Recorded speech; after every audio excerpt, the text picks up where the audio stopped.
O áudio que vocês vão ouvir agora é parte do podcast Xadrez Herbal. Caso vocês queiram ouvir mais sobre esse assunto e outros temas de política internacional, é só ir em xadrezherbal.com. Bem, Felipe, sem mais delongas, passemos para o primeiro bloco do Giro de Notícias.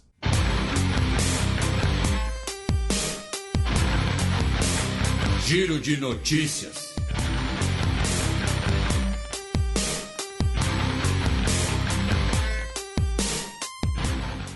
Notícia da sexta-feira passada, dia 4 de novembro.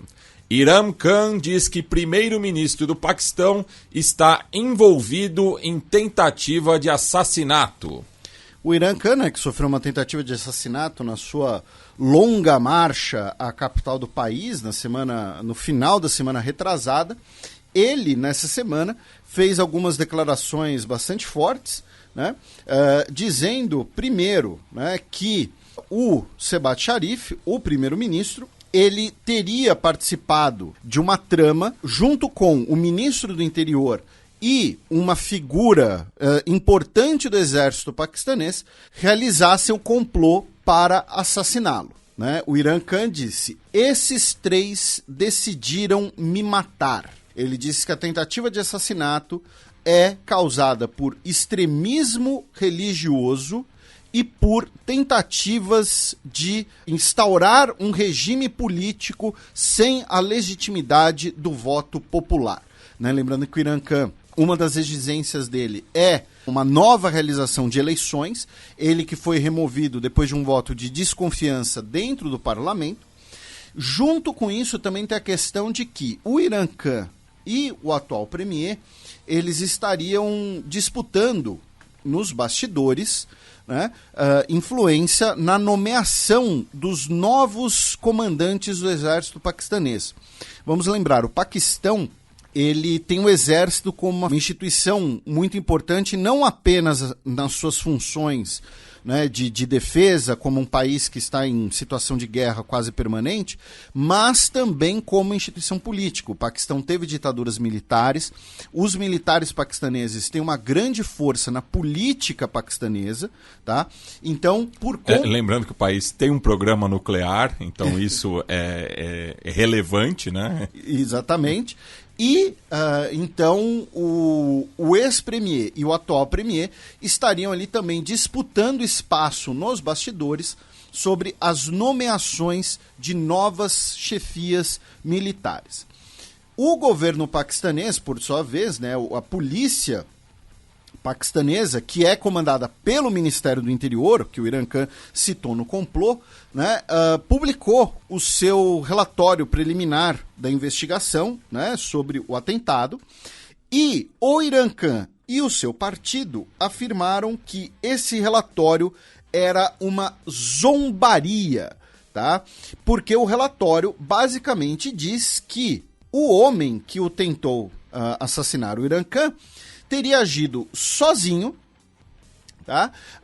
Por motivações pessoais, basicamente eliminando qualquer possibilidade, né, de alguma trama maior ou eliminando ali eventuais investigações de quem teria sido mandante, enfim, esse tipo de coisa.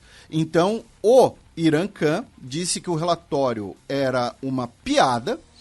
Lembrando que nós tivemos uma pessoa morta, tá? O Imran Khan, ele saiu apenas ferido, apenas entre aspas, mas nós tivemos uma pessoa morta da comitiva dele e outras pessoas que ficaram feridas, tá?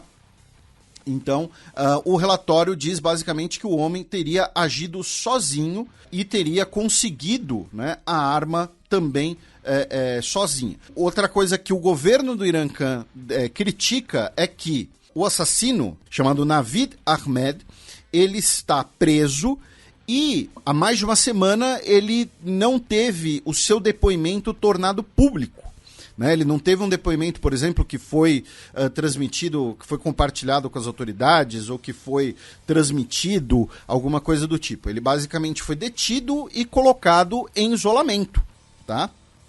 Então, essa é outra coisa que o Imran Khan critica. E a gente sempre destaca, né, que o Imran Khan é uma estrela do cricket, né? Ele chegou a essa posição, né, como um quadro político relevante, né, para o Paquistão por conta da sua trajetória como esportista, e o Paquistão se classificou para a final da Copa do Mundo pela terceira vez, na qual enfrentará a Inglaterra, né, no próximo dia 13 de novembro, lá em Melbourne, na Austrália.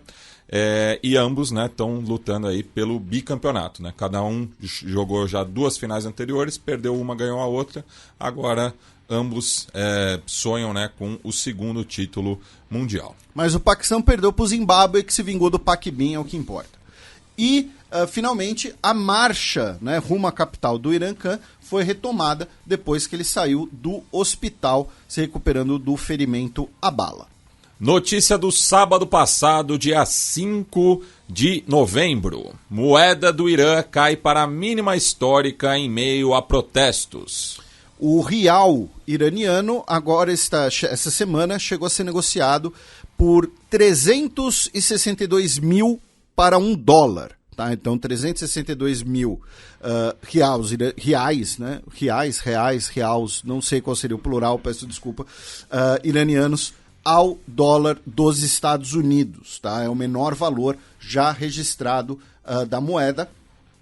Isso também né, por conta tanto das sanções, quanto também por conta da crise mundial que nós vivemos hoje, né, um cenário de crise que, embora não seja uma crise, pelo menos não ainda, né, ligada ao mercado financeiro, uma crise, por exemplo, em relação a preço dos alimentos, subida do preço de alguns alimentos, pelo menos, né, subida do preço do petróleo, esse tipo de coisa. O Irã, que tem, por conta das sanções, alguns problemas em exportar o seu petróleo, justamente. O Irã, que também teve, nos últimos anos, aumentou alguns gastos armamentistas, e, junto com isso, é claro, os protestos.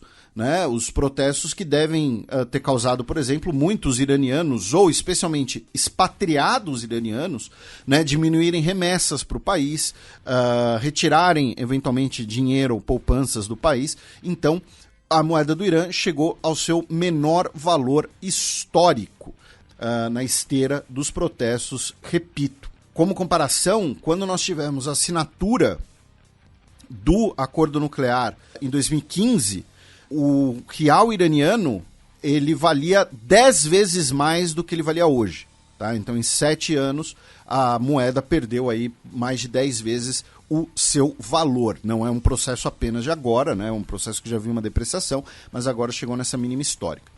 E, rapidamente, a gente cruza a fronteira do Irã com o Afeganistão, já que o Talibã, né, que tentou passar aquela imagem ali de Talibã paz e amor, Talibã quer se modernizar, né, e teve muito governo acreditando, inclusive o então governo Donald Trump, né, fazendo acordos com o Talibã.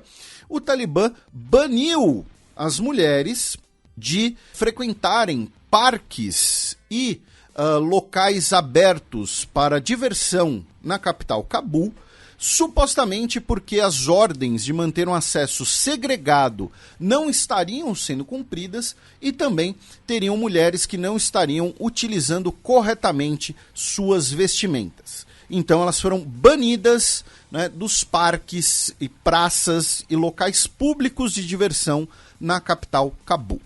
Notícia do último domingo, dia 6 de novembro. Gangue do Haiti suspende bloqueio de combustível em meio à escassez. Uma das principais gangues haitianas, né, que age na capital Porto Príncipe, a gangue do Jimmy Cherizier, que é, né, o apelido dele é barbecue, né, churrasco. Que é uma palavra de origem caribenha, a gente já tinha falado isso aqui acho que em algumas fronteiras. Acho que foi na fronteira, acho que foi em algumas fronteiras. Agora não me lembro. A gangue dele, que estava bloqueando, né, um dos terminais de combustível, né, a gangue dele, que é a G9, ele, por uma rede social, né, ele foi lá e disse que os motoristas dos caminhões-tanque podem ir até o terminal, abastecer os seus caminhões e distribuir o combustível para as comunidades. Tá? Segundo alguns números, são cerca de 10 milhões de galões de diesel e gasolina, né? Infelizmente, essa medida aqui do galão, que é sempre uma medida que não faz sentido nenhum, né? Mas, enfim, agradecer aí aos Estados Unidos por isso. E ele que tem sido colocado, né, sob muita pressão, tanto do governo haitiano quanto também de lideranças internacionais. Inclusive, já teria uma recompensa, né, sobre a eventual captura do barbecue.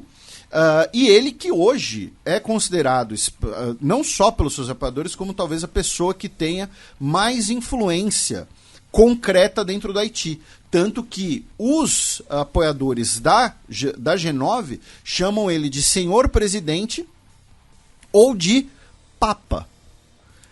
E que no caso do Haiti... não é de boa lembrança. Né? É um déjà vu não muito legal.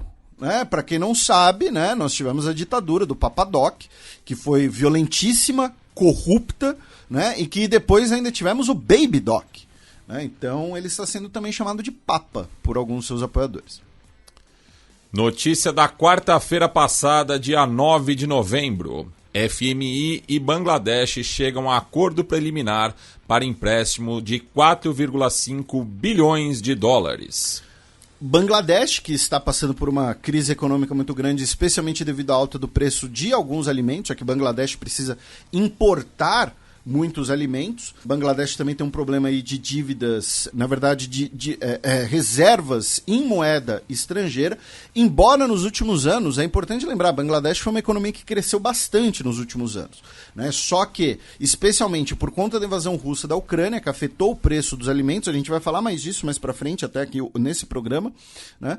Bangladesh entrou em crise e agora fez esse acordo com o FMI, que vai injetar, né, vai fornecer um empréstimo de 4 bilhões e meio de dólares, tá, para Bangladesh. Cruzando a fronteira com a Índia, né, duas notícias. Uma delas é mais uma curiosidade, mas faleceu o senhor Shayan Saran Negui, aos 106 anos de idade. Né, ele que residia na região de Himachal Pradesh. E por que, né, estamos mencionando isso? Porque, além de ser um dos homens mais velhos da Índia, ele foi o primeiro eleitor da Índia.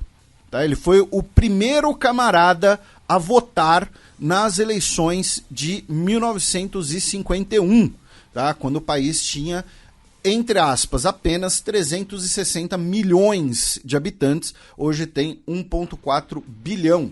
Então ele foi o primeiro eleitor da Índia, né? E segundo ele, a família, ele votou a vida inteira, tá? Por 72 anos. Ele nasceu em 1917, então ele faleceu. E o próprio premier da Índia, né, o Narendra Modi, fez um post homenageando ele, dizendo que ele é uma inspiração para que todos os jovens participem das eleições, que todos valorizem a democracia, e compartilharam a foto dele votando na semana passada, na eleição regional, no caso. Né? Então, infelizmente, o falecimento do primeiro eleitor da Índia. E a outra notícia, que também vai soar curiosidade, mas nesse caso é uma curiosidade muito mais perigosa, muito mais complicada, né? A gente comenta bastante aqui no programa como nos últimos anos nós tivemos um endurecimento cada vez maior do nacionalismo hindu, né? Que é histórico, não é um fenômeno recente. Um fenômeno, inclusive, que antecede a própria independência da Índia. E de como esse nacionalismo hindu, muitas vezes, né, ele inclui também a islamofobia, a violência contra pessoas muçulmanas e a ideia da substituição de locais sagrados, né, de, por exemplo, de mesquitas por templos hindus. Por que eu estou fazendo esse preâmbulo? Porque está sendo produzido um filme na Índia, tá? Chamado Kerala Story. A trama do filme é o seguinte, que seria basicamente uma célula terrorista do auto-intitulado Estado Islâmico, no estado de Kerala, em que milhares de mulheres teriam se convertido secretamente ao Islã e se tornaram terroristas, né? E também... Kerala, que fica ali no sudeste da Índia, né, banhado pelo Mar Arábico. E também ideia ali de conversões secretas via casamento, algo que a gente também já comentou aqui no programa, né? Enfim, o fato é, estão fazendo esse filme, tá? O detalhe é que os produtores do filme dizem que ele é baseado numa história real. Só que sem nenhuma evidência, sem nenhuma prova. Tá? É claramente uma estratégia de marketing. Você fala, baseado em fatos reais, baseado numa história... Dizem por aí. Então, aí entra o perigo. Que, lembra quando aqui, o Porta dos Fundos, um tempo atrás, fez uma piada, né, mostrando que, supostamente, agentes da Polícia Federal, né, fez uma piada, fez um sketch, né, melhor dizendo, acreditavam, né, defendiam ali aquelas correntes do WhatsApp e levavam isso para interrogatórios, para entrevistas de suspeitos reais, né? Então, por exemplo, aquela coisa de que o filho do Lula era o dono da Friboi, esse tipo de coisa. Tem esse sketch do Porta dos Fundos. A polícia do estado de Kerala ordenou uma investigação sobre essa potencial célula terrorista a partir do filme fictício. Dizendo, não, estão dizendo que é uma história real, então temos que investigar, temos que pegar os terroristas, né? E isso se torna, claro, um elemento dentro dessa onda de violência sectária dentro da Índia. Então, como eu disse, é uma notícia que parece uma mera curiosidade, mas ela acaba sendo muito mais complicada. E, para quem quiser ler com mais detalhes, inclusive uma pequena entrevista com o chefe de polícia local, né, a matéria da Hannah Ellis Petersen, diretamente correspondente em Delhi do jornal Guardian. Mas se for como a maioria das produções de Bollywood, tudo termina em dança. É o terrorismo da dança. E pra gente fechar tanto esse bloco como esse breve giro ali pelo subcontinente indiano, o Sri Lanka, infelizmente, registrou o seu primeiro caso de monkeypox, de varíola dos macacos, essa semana, né, tornando-se agora o novo país a entrar nessa lista, né, nessa lista de países com casos confirmados. E a Libéria anunciou também 2 mortes, tornando-se o mais novo país a terem mortes confirmadas devido a monkeypox. Bem, excepcionalmente não temos a coluna da professora Vivian Almeida, então passemos para o segundo bloco do Giro de Notícias. Para um tinto de botella, aunque não me reconozcas, fui peón de tu ajedrez.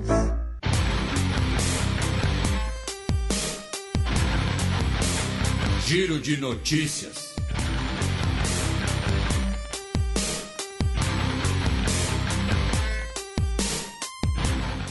Três notícias de ontem, quinta-feira, dia 10 de novembro. Estados Unidos criticam um legislador israelense de extrema-direita por comparecer ao memorial de Kahane. Pois é, o Itamar Ben-Gvir, né, que é o colono do principal, né, o seguidor do movimento do Kahane, a gente já falou desse movimento aqui nos últimos programas, movimento de extrema-direita, condenado como uma organização terrorista, inclusive. O próprio porta-voz do Departamento de Estado dos Estados Unidos disse que não era admissível, né, ele celebrar o legado de uma organização terrorista e que é algo deplorável, né?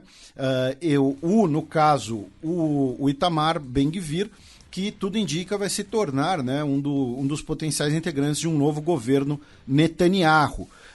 O próprio Netanyahu está ciente desse problema, por isso que a gente ainda não teve a formação de um governo, né? Porque o Netanyahu já tem a maioria, ele vai começar, né, oficialmente ele recebe agora no domingo, né, a articulação para formar um governo, mas ainda não teve nada anunciado, porque justamente é um problema, é um constrangimento.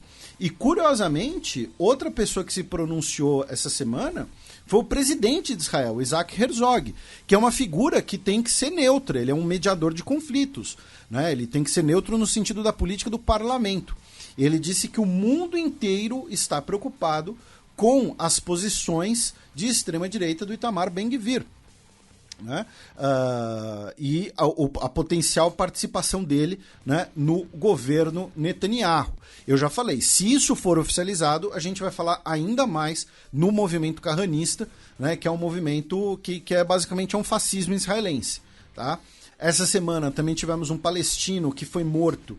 Ele era integrante das brigadas de Al-Aqsa, né, as brigadas mártires de Al-Aqsa, e ele foi morto por um explosivo que ele carregava e que explodiu prematuramente. Ele possivelmente iria realizar um ataque na cidade de Nablus, né, que é uma cidade palestina, onde tem o suposto túmulo do patriarca José, contra uma comitiva de parlamentares israelenses que ia visitar o túmulo. Essa semana também tivemos ataques aéreos contra alvos ligados ao Irã dentro da Síria, que não foram reivindicados por nenhum ator. Isso significa o quê? Que foi a Força Aérea Israelense, porque Israel nunca confirma que agiu, né, quando age dentro da Síria, mas assim, ataques aéreos não caem do céu. Quer dizer, né, de certo modo eles caem, mas eles não brotam do nada. Né? Então, se não foi a Rússia, né, operando na Síria, foi Israel. E, finalmente, hoje devem ser concluídas as investigações de uma comissão estabelecida pelo Conselho de Direitos Humanos da ONU para investigar a morte, né, da jornalista da Al Jazeera, Shireen Abu Akleh, né, na Palestina, e hoje devem concluíram já, né, porque ela é localizada em Genebra, mas enfim, eu ainda não cheguei a ver se teve a publicação ou não do relatório final. FIFA proíbe camisa com frase a favor dos direitos humanos na Copa do Mundo. Pois é, assim, e nesse caso, gente, né, sempre pode ter alguém que fale, não, mas qual é a mensagem, né, quais direitos humanos, qual é a definição de direitos humanos? A camisa, tá, a Federação Dinamarquesa, ela queria usar uma camisa de treino, sabe, não é nem a camisa de jogo, camisa de treino, tá, na Copa do Mundo, escrito direitos humanos para todos. Só isso. Só isso. Pegaram ar, hein? Pois é. E a FIFA, né, não aceitou, tá? Dizendo que eram mensagens políticas, né, e que não poderia ser aceito. Sendo que, assim, repito, direitos humanos para todos. Aí, essa semana, o ex-presidente da FIFA, né, o Sepp Blatter, disse que a escolha do Catar foi um erro, porque o país é pequeno demais e ele tem questões também complicadas em relação ao público, né? Ou seja, que ele não quis falar da questão de direitos humanos. Que belo meia-culpa, hein, Sepp? Pois é, assim... Quem que era o presidente da FIFA na época? Exatamente. O que eu quero... Assim, se eu fosse uma pessoa muito cínica, e se eu fosse, né, não sou eu dizendo, mas outra pessoa poderia dizer, tá bom, Sepp Blatter, você devolveu o cheque? Outra pessoa poderia... Não sou eu que estou dizendo isso, porque eu não sei se ele recebeu propina ou não para a Copa do Mundo ser no Catar, eu não sei. Não estou afirmando nada. No Catar, na Alemanha... Enfim, mas assim, ele virar e falar, nossa, a Copa no Catar foi um erro. Você jura? Você jura? A gente está falando disso aqui, né, esse tempo todo. E mais uma, né, da Copa, o embaixador catari da Copa do Mundo disse que a homossexualidade é um problema mental. Ele é o embaixador do evento. Tá? O ex-jogador catari, né, que se bater na porta da FIFA não reconhecem ele, né? Não, no caso, o Khalid Salman. E assim, com todo respeito, né, ser um ex-jogador da seleção do Catar significa que ele seria banco do Novo Horizontino. Né? Novamente, com todo o respeito, né? E assim, o Khalid Salman, o grande feito dele foi ter feito 2 gols nas Olimpíadas de 84 contra a França, lembrando que na época tinha diversas restrições além das atuais, né? Que são jogadores sub-23, enfim, ele que jogou a carreira toda no Al Sadd. E assim, cara, quando os ultras da Lazio, né, a irredutível, concordam com você, é um sinal que você tá fazendo merda. Pois é um ótimo argumento. Porque lá em Roma, né, estenderam uma faixa da rua mesmo, não num jogo da Lazio, mas com a tipografia, né, da Irredutível, que dizendo Khalid Salman, estamos com você, né? Os ultras da Lazio, estamos com você. Enfim. Cristina Kirchner recusa a juíza do caso de magnicídio por não investigar deputado. E assim, essa história é muito doida.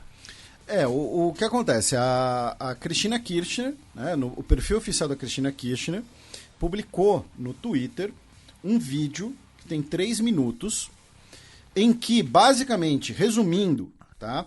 Vídeo muito bem editado, por sinal. Assim, pois e eu, particularmente, pelo menos, quando eu vejo vídeos muito bem editados no sentido de vídeos reais, né? Não editados, sei lá, tem animação, alguma coisa assim. Minha reação é ficar mais desconfiado, por incrível que pareça. Mas, enfim, eu não estou dizendo que a Cristina está mentindo, que não tem nada disso. Enfim, o ponto é... Até porque, assim, boa parte do conteúdo são coisas que de fato aconteceram. Então, a argumentação da Cristina Kirchner é o seguinte. A juíza federal, Maria Eugênia Capuchetti, não poderia ser a investigadora do atentado, pelas suas posturas. Por quê? Segundo o vídeo, o deputado Gerardo Milman, que é do partido do ex-presidente Maurício Macri, ele teria indicado numa conversa que foi confirmada por investigações policiais que ele poderia saber com antecedência do plano para assassinar a Cristina Kirchner. Lembrando que o cara meteu a arma na cara dela e a arma falhou, tá? Ele falou sobre a possibilidade da morte dela 2 dias antes, inclusive, tá? Novamente, como o Matias mencionou, né, você tem lá as inserções, tem lá a questão da investigação, as assessoras dele que no início negaram e depois confirmaram a história quando foram confrontadas. Inclusive, uma delas é ex-Miss Argentina. Ex-Miss Argentina. Aí vem a parte principal. Tá? Se o deputado sabia, se ele é o mandante do crime, enfim, não sei, não tem como saber agora, é uma acusação talvez até espúria, acusação não, uma afirmação, melhor dizendo. Né? Agora, a grande questão da defesa da Kirchner é que eles falam que levaram esses materiais e essas investigações à juíza, tá? A juíza Capuchetti, e a juíza, por sua vez, rejeitou incorporar isso ao processo. E não citou ninguém a declarar. Não citou e não intimou o deputado a prestar depoimento. E lembrando que o Gerardo Milman, ele foi também vice-ministro de segurança durante a gestão da Patrícia Bullrich, né? Durante o governo Macri, e ele cuidava da inteligência. Então ele teria ligações com polícias, enfim. Então, assim, o fato, a Cristina Kirchner está dizendo que, olha, a gente não vai aceitar essa juíza, porque a juíza estaria agindo de maneira parcial, porque não aceitou as reivindicações da defesa e parte das investigações policiais. Porque a juíza pegou a investigação sobre as conversas lá no café do lado do Congresso e simplesmente não incorporou ao processo, tá? Então, é basicamente essa a acusação. Novamente, assistam o vídeo, né? Tirem suas próprias conclusões. Enfim, novamente, para mim, né, já tem gente dizendo, não, o cara mandou matá-la e tal. Mas o argumento jurídico é esse, que a juíza Maria Eugênia Capuchetti não incorporou ao processo as investigações contra o deputado e as possíveis mandantes, né, do crime. Junto com isso, antes de você falar da Bolívia, uma outra notícia polêmica, né, que quem comentou bastante foi o Ariel Palacios na Globo. A Argentina, né, está indo para a Copa do Catar e está levando aí muita erva mate, né, como esperado. É uma erva mate produzida no Rio Grande do Sul e embalada no Uruguai. É erva mate do Mercosul. Pois é, mas é traidor da pátria. É. É traidor da pátria. É que nem se a seleção brasileira for pra Copa e levar doce de leite argentino e não doce de leite mineiro. Embora o melhor de todos seja o Conaprole, mas tem que levar o mineiro. Então teve essa aí da erva mate. E a seleção brasileira levou 30 quilos de farinha e não pôde entrar carne de porco, né? Então não vai rolar feijoada, infelizmente, no Catar, né? E falando na Bolívia... Ou seja, o Daniel Alves foi à toa. E como o Felipe falou, né, sobre a Bolívia, né, o campeonato boliviano se deu por encerrado, já que não tinha nenhuma rodada desde a terceira semana de outubro, né? Faltavam ainda 6 rodadas para serem jogadas, então não vai ter campeão, não vai ter rebaixado, e aí tem um caso curioso, né? Porque o atacante equatoriano Kevin Mina, do Real Santa Cruz, que era um dos times ameaçados, disse que ele cortaria o próprio órgão sexual se o time fosse rebaixado, mostrando uma certa confiança. Então, Kevin Mina acho que está bastante aliviado neste momento. Mas isso por conta, né, dos diversos protestos que estão tendo, sobretudo no departamento de Santa Cruz, né, que a gente tem repercutido aqui no programa, né, e daí aquela velha clivagem, né, da Bolívia, né, da porção oriental e do altiplano, enfim. E daí também vazou esses dias, né, um áudio no qual o ministro de governo do Luiz Arce, né, o Carlos Eduardo del Castillo, se encontrou, né, com um dirigente de transporte urbano, Edgar Fernandes, e um concejal do MAS, o José Queiroz, no qual eles falavam de um plano de cercar a refinaria de Palmasola, no departamento de Santa Cruz. Palmasola, que é uma cidade conhecida por ter o maior presídio da Bolívia, né? Inclusive vários brasileiros já relataram, né, abusos, maus tratos, tortura quando estiveram presos ali, né?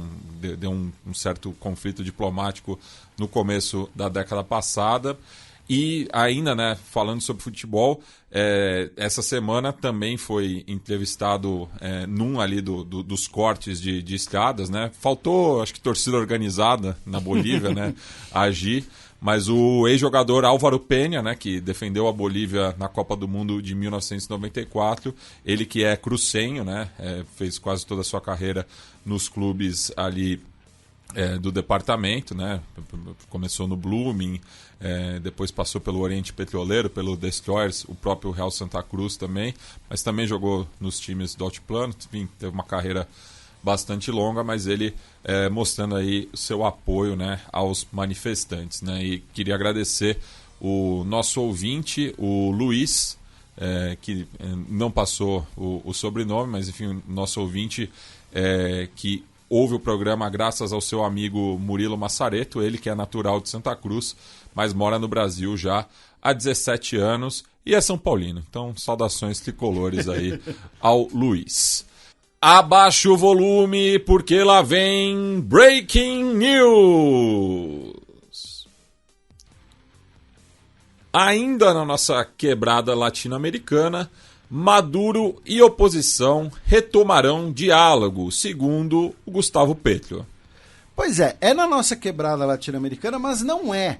Porque essa declaração do Gustavo Petro, aqui novamente, né, como a gente sempre manda um abraço para nossa querida Silvia Colombo, essa declaração do Gustavo Petro foi em Paris, onde ele encontrou-se com o Emmanuel Macron, também está presente o presidente da Argentina, Alberto Fernandes, e também negociadores, tanto do governo Maduro quanto da oposição venezuelana, e também uma negociadora norueguesa, né, que é a mediadora das conversas que estavam ocorrendo no México e estão suspensas.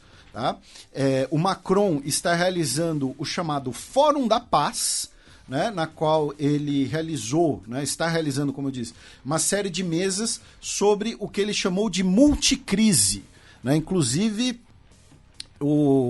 teve um dicionário que disse que a palavra do ano é a palavra permacrise, né? A ideia de crise permanente.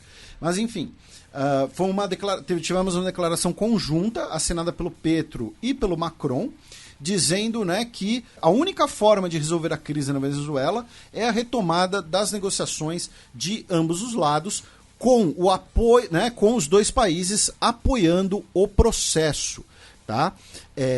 Então, assim, é uma questão curiosa, porque, novamente, é o Macron querendo se projetar como essa figura internacional, esse grande mediador internacional, uma retomada de diálogo no momento em que a Venezuela, né, interesse no petróleo venezuelano, todo esse tipo de coisa, e como a gente falou no programa passado, resta ver qual vai ser o papel do Brasil nisso a partir do dia 1º de janeiro de 2023, com o novo governo. Né? O governo Bolsonaro não vai fazer nada em relação a isso, até porque nunca fez e nesse momento não teria sequer credibilidade ou tempo hábil. Mas o Brasil precisa, como precisava, né? Precisava e precisa ser uma figura mediadora importante na Venezuela. Segundo, né, o próprio Gustavo Petro, no Twitter, justamente, né, a gente que está falando do Twitter, do Elon Musk, eles estão comprometidos a um pleito livre em 2024. Ele usou o termo pleito livre. Tá? Então vamos ver o que vai sair do Fórum da Paz, dessa conversa, especialmente do Brasil, a partir do dia 1º de janeiro de 2023. Bem, isso assim, não chega a ser um breaking news, né? Mas a gente que estava falando das midterms também, Felipe, no momento a disputa do Senado em Nevada está com 92% das urnas escrutadas e tem uma diferença de 798 votos. Não é 798 mil, é 798. Não, menos de 1.000. Tá. Então, semana que vem a gente retoma esse assunto.